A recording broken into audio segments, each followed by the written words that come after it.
9h18 sur iTélé. On a appris hier soir la disparition d'Alain de Greff, pionnier de Canal+. Il avait fondé avec Pierre Lescure, André Rousselet et d'autres bien sûr, la chaîne en 1984. Alors pour évoquer Alain de Greff, que d'ailleurs le grand public connaissait grâce au Guignol, parce que sa marionnette était l'une des plus populaires et le public, les abonnés de Canal savaient tout ce qu'il a pu apporter à la chaîne. J'accueille ce matin Jérôme Bonaldi, bonjour. Bonjour. Et Ariel Wiesman. Bonjour Ariel, merci à tous les deux d'être avec nous. Et Philippe Gildas, au téléphone avec nous. Bonjour Philippe. Bonjour. Merci beaucoup d'être en ligne avec nous. Je voudrais juste demander à Jérôme pour commencer. Voilà, il y a une émotion qui d'ailleurs a traversé Canal+ à 30 ans. Mais aujourd'hui encore, et d'ailleurs Rodolphe Belmer qui était sur ce plateau il y a quelques instants l'a rappelé aussi, il y a une émotion particulière. Pourquoi, selon vous ? Parce que c'était une chaîne comme on n'en voit nulle part ailleurs, parce qu'on est tous nés en 84, dans des conditions difficiles, on était haïs, décriés par tout le monde, parce que du coup ça a serré les coudes, c'était une petite équipe, et qu'on avait tous envie de change the world, de changer le monde, en tout cas de changer la télé. On est arrivés tous à un bon moment avec un chef d'orchestre qui était Lescure, Rousselet et évidemment Alain, pour chacun dans son domaine, que ce soit la technique, le son, l'image, la musique, les sciences, faire une télévision qu'on avait envie de regarder, donc de changer les choses. C'était à l'époque, en 84, faut s'imaginer. Ouais. Attendez, 84, c'est la télé du matin n'existe pas, ça s'arrête avec la télé scolaire. Ensuite, il y a la mire de bar avec les chevaux de Marly, là, vous savez, et puis ça reprend avec Midi Première, il y avait des speakerines. Enfin, c'était un autre monde. Philippe Gildas, ça ressemblait à quoi, en effet, 1984, les débuts de Canal, et qu'est-ce qu'il a apporté à ce moment-là, dès le départ, Alain de Greff ? Moi, je n'étais pas à Canal+ au départ. J'étais à l'époque à Europe 1. Mais mon amitié avec Lescure était telle que très vite j'ai connu Alain de Greff. Et surtout, il y a eu une véritable association à cette époque-là entre la radio Europe 1 et puis les débuts de Canal+. Et ça allait extrêmement loin et de façon à peu près régulière, pratiquement tous les 15 jours, je vais dire, il y avait un rendez-vous avec Pierre Lescure qui très vite est venu avec Alain de Greff. Et assez régulièrement, donc, on me demandait des chroniqueurs parce qu'il fallait monter, c'est ce que vient de dire Jérôme Bonaldi, il fallait inventer une équipe complète, il fallait inventer des émissions d'abord et puis ensuite trouver de quoi faire ces équipes. Et il n'y avait pas foule, contrairement à ce qu'on peut croire, tout le monde ne se précipitait pas pour venir travailler à Canal+, parce que la chaîne, on se demandait bien pendant les premiers mois si elle allait survivre.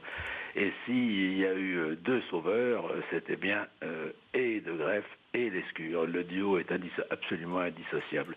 Et ce matin, ce que je voudrais faire, c'est envoyer un peu du soleil où je me trouve, dans le Midi, pour Alain, qui adorait son Luberon et qui vraiment a dû partir avec beaucoup de soleil là-haut.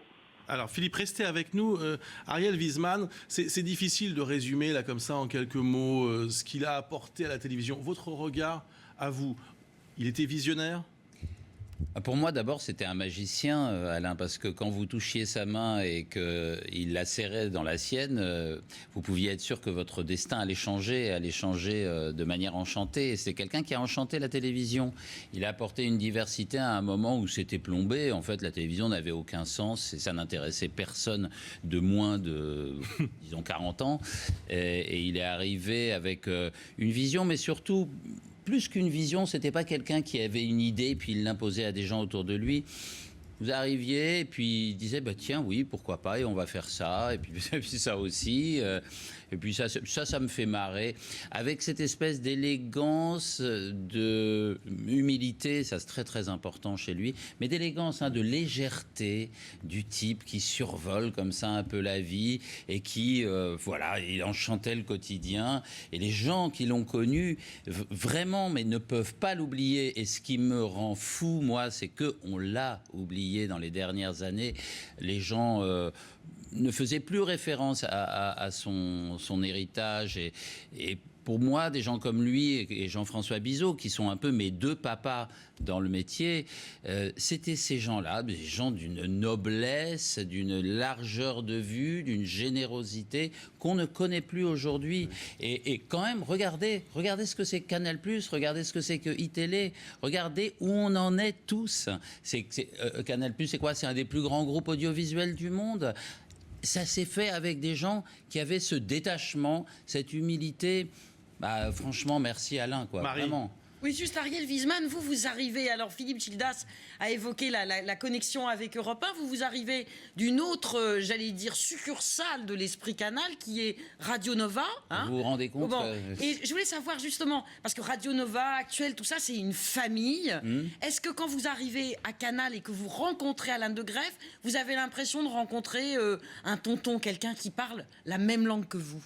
Je viens, moi, à Canal+, avec mon copain Édouard Baird. On fait une émission tous les jours dont on n'imagine absolument pas que quelqu'un l'écoute, qui s'appelle La Grosse Boule. C'est n'importe quoi. Voilà, où on a un pavé dans un studio et on le fait parler. Donc, c'est pour vous dire, on a des invités qui ne disent pas un mot, des gens comme Blur ou Ben Harper qui viennent et on les laisse pas parler, ils repartent. Bon, et il y a un type qui nous appelle comme ça, un grand sachem d'une grande chaîne de télé, qui nous dit non mais ça m'intéresse votre truc et tout, c'est vraiment marrant. Qu'est-ce que vous voulez faire? Non, on dit vous rigolez, je pense. Jérôme, Il y avait une caractéristique, un, la bienveillance. Deux, le truc typique, Alain ne disait rien. Mais parce qu'il écoutait. Et il écoutait. En plus, il prenait des décisions, par rapport à la télé qu'on connaît actuellement, rapidement. Oui, quand c'est oui, c'est oui. Mais l'idée, c'est quoi l'idée? Quand tu arrivais avec un projet, il disait c'est quoi l'idée? Et après seulement regarder si c'était compliqué, si c'était réalisable, s'il fallait de l'argent ou s'il fallait pas d'argent. D'abord l'idée qui prémit. Et puis surtout un truc qui est très important aujourd'hui, c'est qu'il donnait le temps. Si vous regardez les Guignols au tout début, c'était pas bien du tout. C'était pas bon. Même, hein. Mais on sortait du bébé de show, déjà c'était différent. Mais on a eu beaucoup d'émissions comme ça qui ont mis du temps. Et aujourd'hui, au bout de 3 mois, on appelle accident industriel, était viré de l'antenne. je voudrais qu'on... La confiance. Philippe Gildas, vous avez entendu ce que viennent de dire à l'instant Jérôme et Ariel.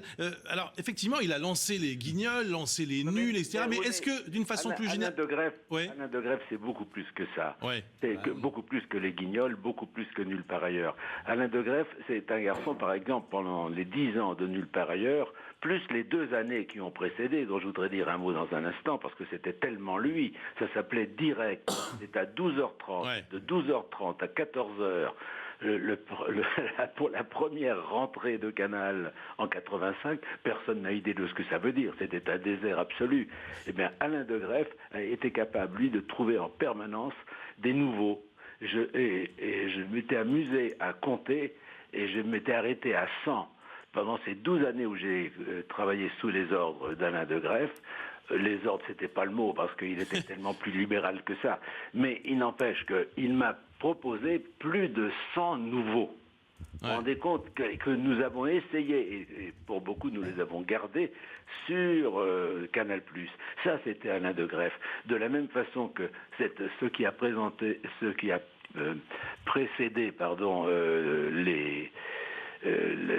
Nulle part ailleurs, et qui s'appelait donc Direct, ça a été un laboratoire insensé dans lequel Alain me faisait essayer pratiquement tous les 2 ou 3 jours quelque chose de nouveau. Ça, c'était de Greff. Et tout ça, pratiquement sans jamais parler. Jérôme avait raison.